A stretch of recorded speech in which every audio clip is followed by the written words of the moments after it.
সে আপনি হাজার চেষ্টা করলেও এই পৃথিবীর সবাইকে আপনি সন্তুষ্ট করতে পারবেন না বন্ধু। হাতের 5টা আঙুল যেমন সমান হয় না, ঠিক তেমনি এই পৃথিবীর সবাই যে আপনার কাজকে বাহবা দেবে বা আপনাকে প্রশংসা করবে তা কিন্তু নয়। এবার কে গুরুত্ব দিল কে দিল না এসব নিয়ে বেশি ভাবলে চলবে না। আপনার লক্ষ্য থাকবে যে জীবনে সফল হয়ে দেখাবো।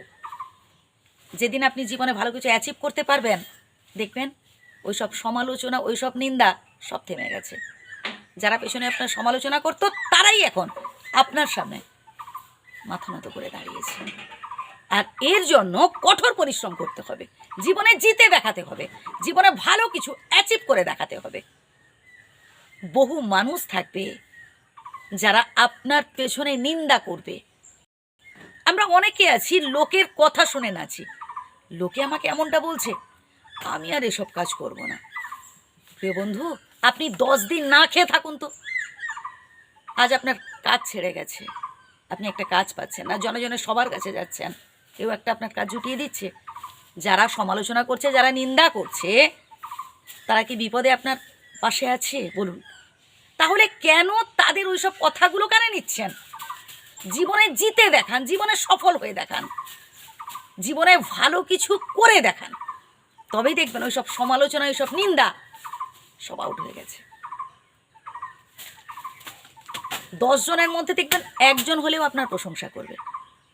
অতএব যে মানুষটা প্রশংসা করছে সেই মানুষটাকে গুরুত্ব দিন, বা সেই কথাগুলো কানে নেবেন। যে নিন্দা করছে, যে কটু কথা বলছে, কেন পাত্তা দিচ্ছেন? কেন মন খারাপ করছেন? নেগেটিভ চিন্তা কখনো মাথায় আনবেন না, সব সময় পজিটিভ চিন্তা করবেন, সব সময় ভালো ভালো চিন্তা করবেন। এই জীবনটা হচ্ছে একটা অভিনয় মঞ্চ ভাই। এখানে দেখবেন সবাই কম বেশি অভিনয় করবে আপনার সামনে।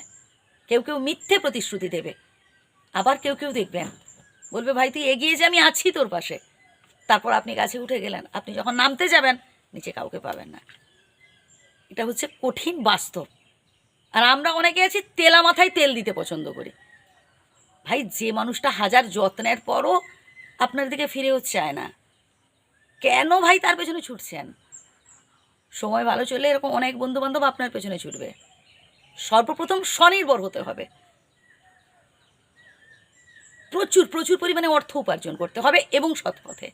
দেখবেন তখন কত বন্ধুবান্ধব জুটে যাবে। অতএব কে নিন্দা করলো, কে প্রশংসা করলো কি না, কে কি আপনার কাজ নিয়ে ভাবলো, এসব নিয়ে মাথা ঘামাবেন না। আপনি মাথা ঘামান যে জীবনে কবে আমি সফল হব, বা আমি যে কাজটা করছি সেটা অন্যায় কিনা, এসব নিয়ে ভাবুন। কিন্তু লোকের কথা শুনে কোনো সিদ্ধান্ত নেবেন না, তাহলে ঠকবেন। ধন্যবাদ।